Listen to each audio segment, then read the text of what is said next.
नमस्कार बच्चों, बहुत बहुत स्वागत है आपका देश के नंबर 1 ऑनलाइन चैनल अनअकैडमी पर। और मैं अनअकैडमी यूपी एग्जाम की तरफ से आज सैटरडे है और सैटरडे स्पेशल सेशन आपके लिए हाजिर हूँ लेकर। और आज एक बहुत ज़बरदस्त टॉपिक आपसे डिस्कस करने वाली हूँ। एक्चुअली में ये कोई आपका थ्योरी का सब्जेक्ट नहीं है, कोई वैसा टॉपिक नहीं है कि इससे आपको कंपटीशन के अंदर इसका सिलेबस आना है, बट ये एक ऐसा टॉपिक है। आज का जो सेशन है वो इसलिए ज़्यादा इम्पॉर्टेंट है क्योंकि ये चीज़ें ये गलतियाँ आप लोग करते हैं, ठीक है। ये गलतियां आप लोग करते हैं, तो आपकी गलतियों को बताने के लिए कि आप एक्चुअली क्या गलती कर रहे हैं एमसीक्यू सॉल्व करने में। देखिए, आप जितने भी पेपर देने जा रहे हैं एट योर लेवल, ज़्यादातर जो पहला लेवल होता है, चाहे मैं यूपीएससी की बात करूं, है ना, चाहे मैं यूपीपीएससी की बात करूं, सो एट योर लेवल जो मुझे लगता है, ठीक है, कि सबसे बड़ी जो गलती है that is at the stage of selection of the MCQs. तो आज मैं उसको लेके 3 पॉइंट्स आप लोगों को बताने वाली हूँ, ठीक है। और आपका फीडबैक मुझे ज़रूर चाहिए और साथ ही साथ आपका पूरा का पूरा पार्टिसिपेशन मुझे चाहिए कि एमसीक्यू सॉल्व करने में हम लोग गलतियाँ क्या करते हैं। कई बार सामने क्वेश्चन बिल्कुल ऐसा लगता है देखते ही आ गया और फिर भी हमने ब्लंडर मिस्टेक कर दिया। सो ये कई सारी बातें हैं जो आपको याद रखनी है, आपको ध्यान रखनी है, ठीक है गाइस, समझ आ रही है बात। तो आज मैं आपसे वो सारी बातें जो है डिस्कस करने वाली हूँ। और बस मैं 1 मिनट ये देखना चाह रही हूँ कि हमारे साथ कौन कौन से बच्चे ऑनलाइन जुड़ गए हैं। तो ज़रा मैं आप लोगों की चैटिंग को देख लेती हूँ, कौन कौन से बच्चे हमारे साथ हैं अभी जो सेशन के लिए आ गए हैं हमारे साथ। चलिए जी, हेलो श्रीकांत, गुड मॉर्निंग जी, good morning, very very good morning. हाँ जी, तो एमसीक्यू टेक्निक की बात करते हैं।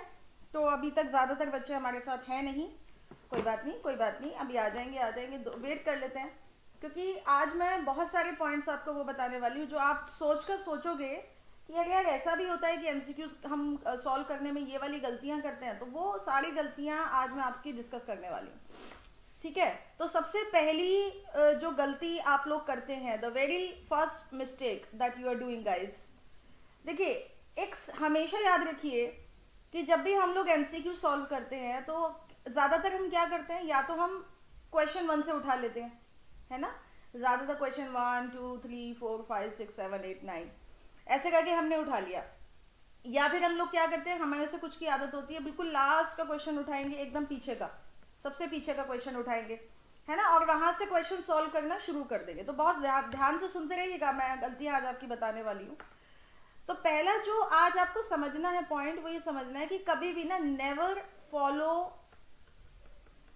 फॉलो द क्वेश्चन संख्या, क्वेश्चन सीरीज को कभी मत फॉलो करिए।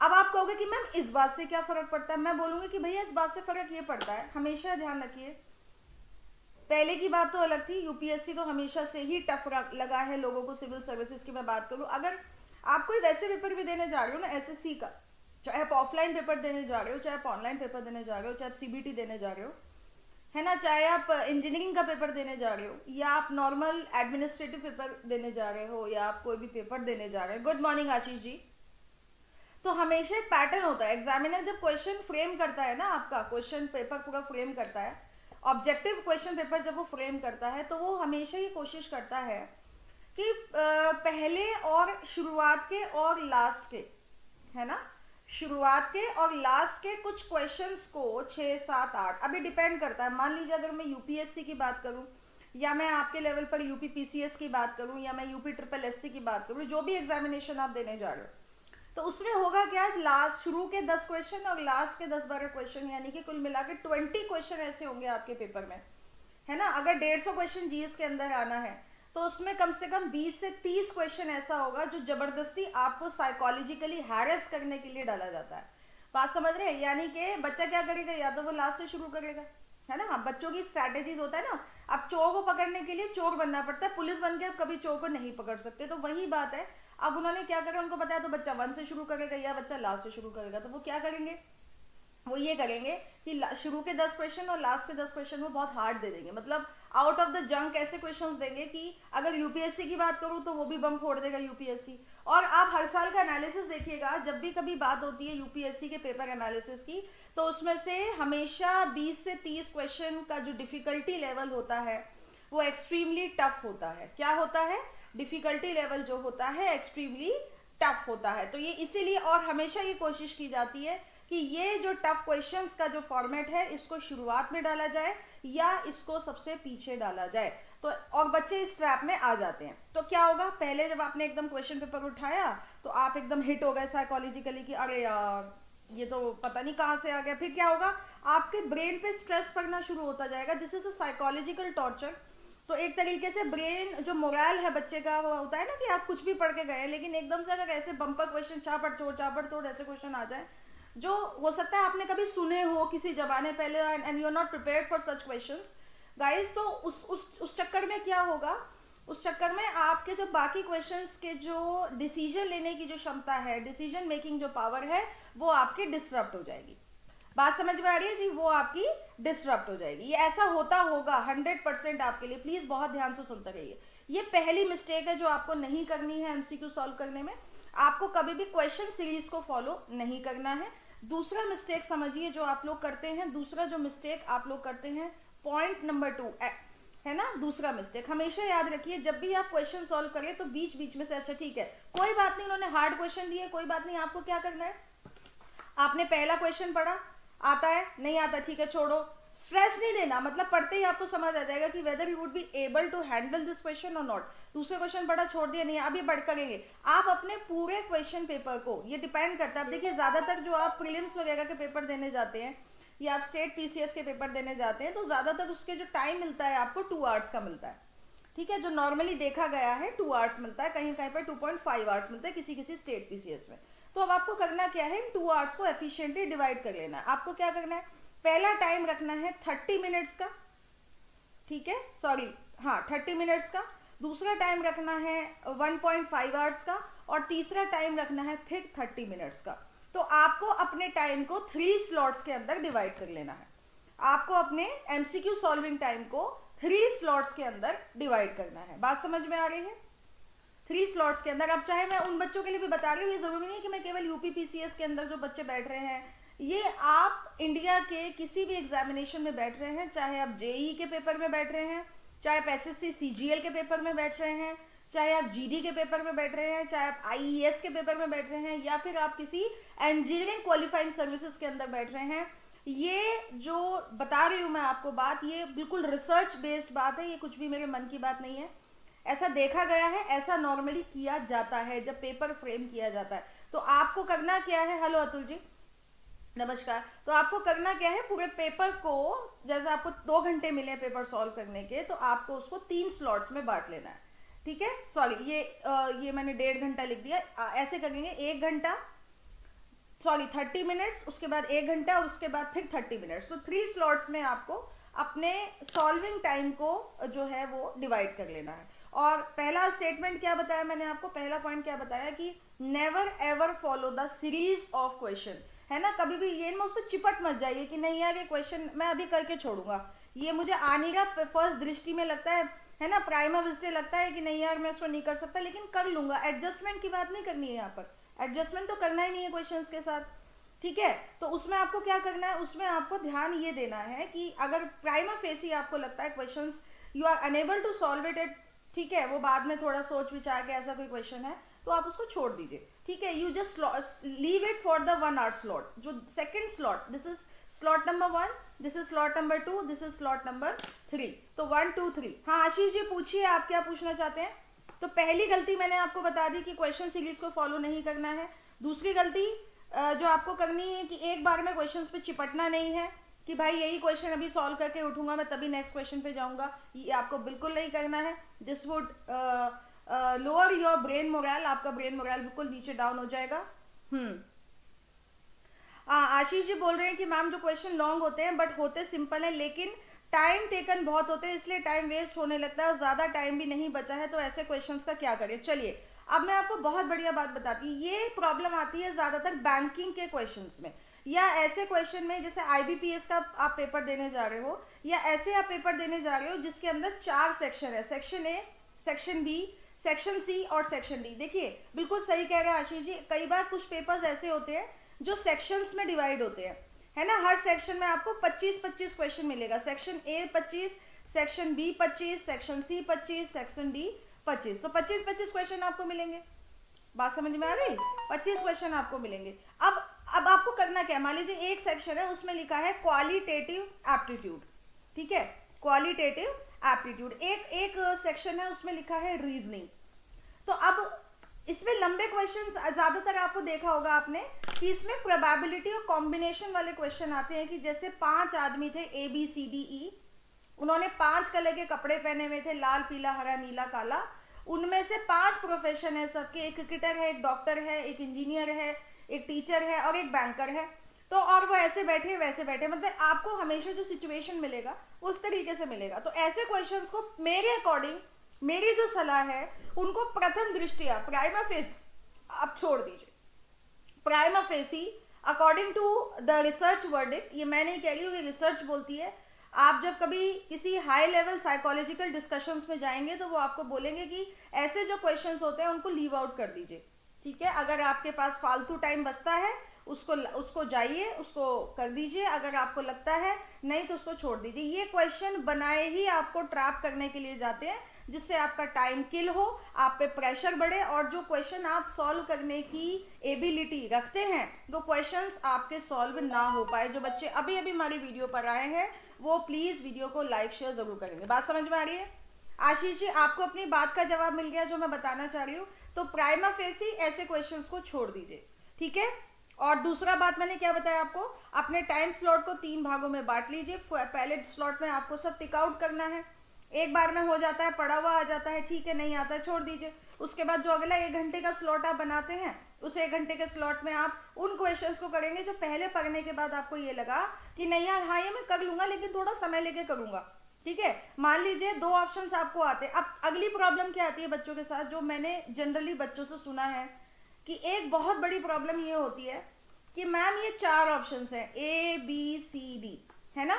अब हमेशा याद रखिए, इनमें से अगर न्यूमेरिकल्स आप कर रहे हो, अगर आप एबिलिटी, आप एप्टीट्यूड का क्वेश्चन कर रहे हो, तो उसमें कई बार जैसे ऑप्शन आता है 21, 48, 36 और एक होगा 105, ठीक है। तो अब आपका क्या काम है, अब आपको दिखेगा अरे यार ये तो अलग सा ऑप्शन है 105, तो इसका मतलब ऑप्शन यही होगा। ये बिल्कुल गलत धारणा है। 98% केसेस में देखा गया है कि जो ऑड ऑप्शंस आपको दिए जाते हैं, जो ऑड ऑप्शंस होते हैं उनको कॉल आउट कर दीजिए, उनको क्या कर दीजिए, हटा दीजिए। वो आंसर कभी नहीं होगा, मतलब मैं ये नहीं कह रही कि कभी हो ही नहीं सकता, यूनिवर्सली पॉजिटिव नहीं बोल रही हूं मैं, लेकिन हाँ अब 98% केसेस में ये देखा गया है कि जो ऑड ऑप्शंस होते हैं they are never ever correct, जो अभी तक हमने देखा है, ठीक है। और जो बच्चे अभी भी हमारी वीडियो पर आए हैं, वीडियो को लाइक शेयर करते रहें, हम आपसे विनम्र निवेदन करते हैं, ठीक है। बात समझ में आ रही है? तो ये है तो ABCD, तो इसको आपको याद रखना है कि जो ऑड ऑप्शन है उसको हटा दीजिए, एलिमिनेट कर दीजिए। अच्छा, एक और गलती जो बच्चे अक्सर करते हैं, जो मैंने देखा है बच्चों को गलती करते हुए, बच्चों बोलते हैं मैम हमें ना 2 ऑप्शंस तो आते हैं A और B और C और D, अब इसमें हम 2 में कंफ्यूज हो गए, अब हम क्या करें। और ऐसा ज्यादातर आपको GS के पेपर में लगता होगा, ठीक है। और एक सिचुएशन और होती है गाइस, एक सिचुएशन और होती है। तो सिचुएशन के अंदर क्या होता है, या तो ऑल ऑफ द अबव होता है, आपके ऑप्शंस में लिखा हुआ क्या होता है, जैसे कि आपको ऊपर 5 ऑप्शन दे दिए, 1 2 3 4 5, फिर आपको 4 ऑप्शन नीचे बना के देखिए, 1 and 2, 1 and 3, 2 and 4, 2 4 and 5, या ऑल ऑफ द अबव या नन ऑफ द अबव। तो आपको ऐसी सिचुएशन दे दी जाती है, तो आपको आपके सामने 2 सिचुएशन होती है, ऑल ऑफ द अबव और नन ऑफ द अबव, ठीक है। ऑल ऑफ द अबव और नन ऑफ द अबव, बात समझ में आ रही है?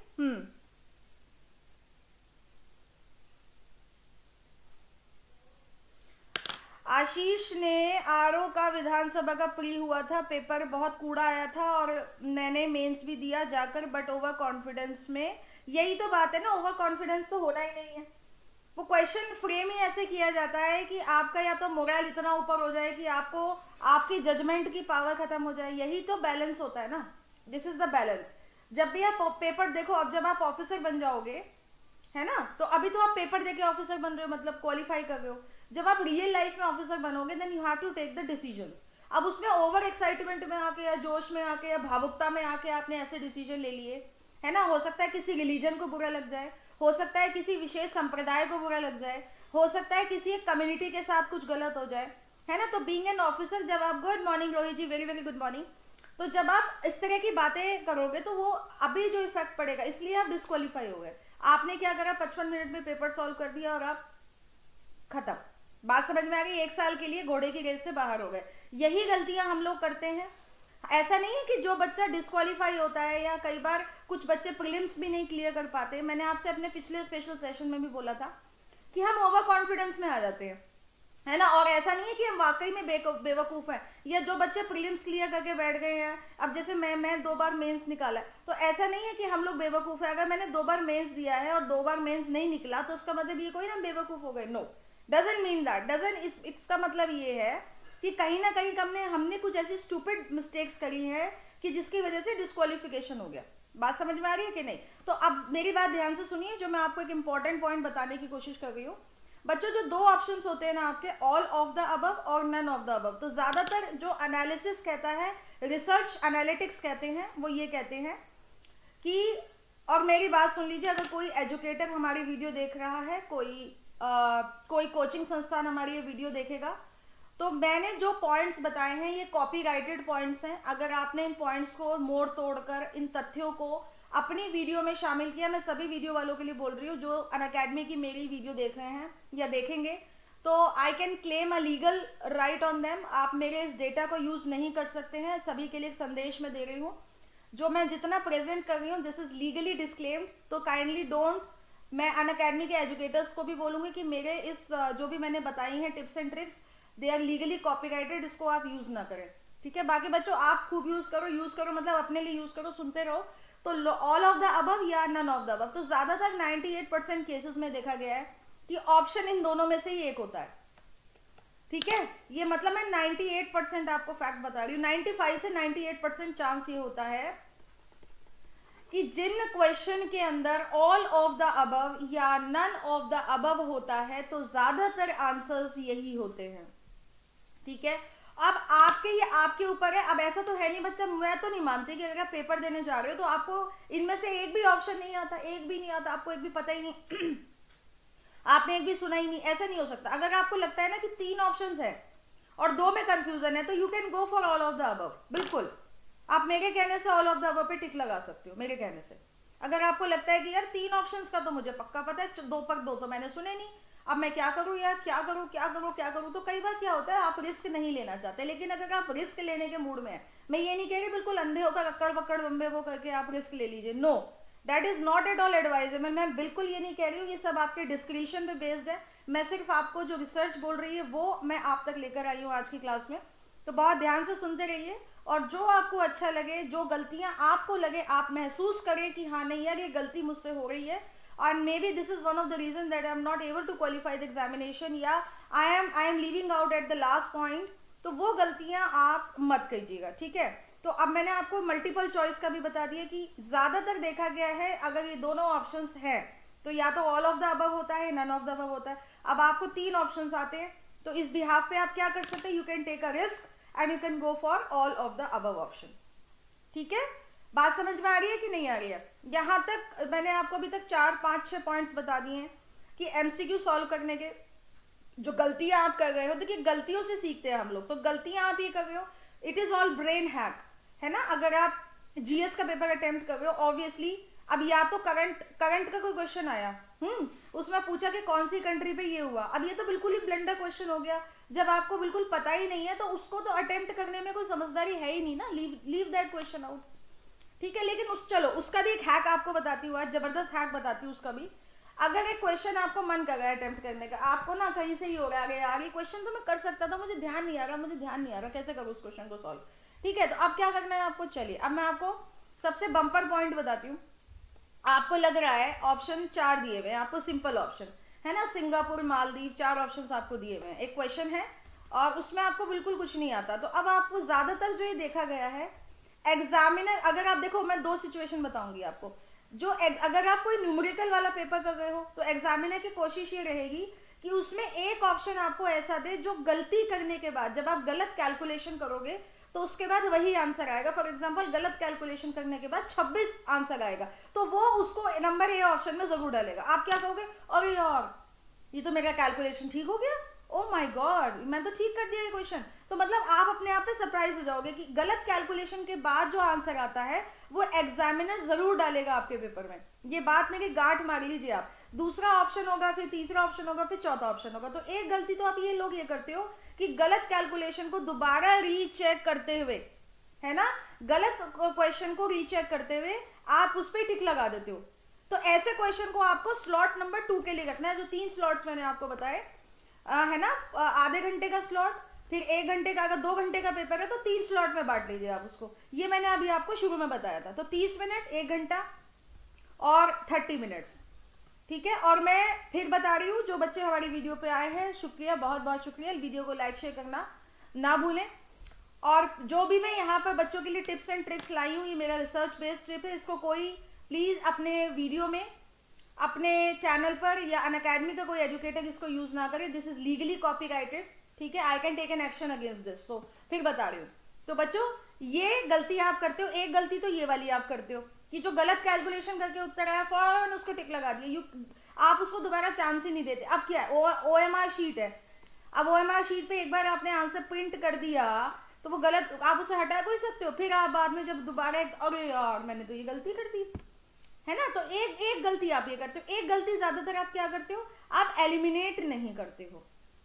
Please use the elimination technique. एक तो मैंने एलिमिनेशन टेक्निक आपको क्या बताई थी, एलिमिनेशन टेक्निक मैंने आपको ये बताई कि जो आपको एक ऑड लग रहा है, बिल्कुल जो ऑड ऑप्शन है उसको कॉल आउट नहीं करते आप, उसको हटा दीजिए, एकदम से हटा दीजिए। अब उसके बाद जो 4 ऑप्शंस आपके बचे हैं, ठीक है, जो 4 ऑप्शंस आपके बचे हैं, अब उन चारों में से ज्यादातर जो देखा गया है, एग्जामिनर कभी भी ए और डी को राइट ऑप्शन नहीं देता।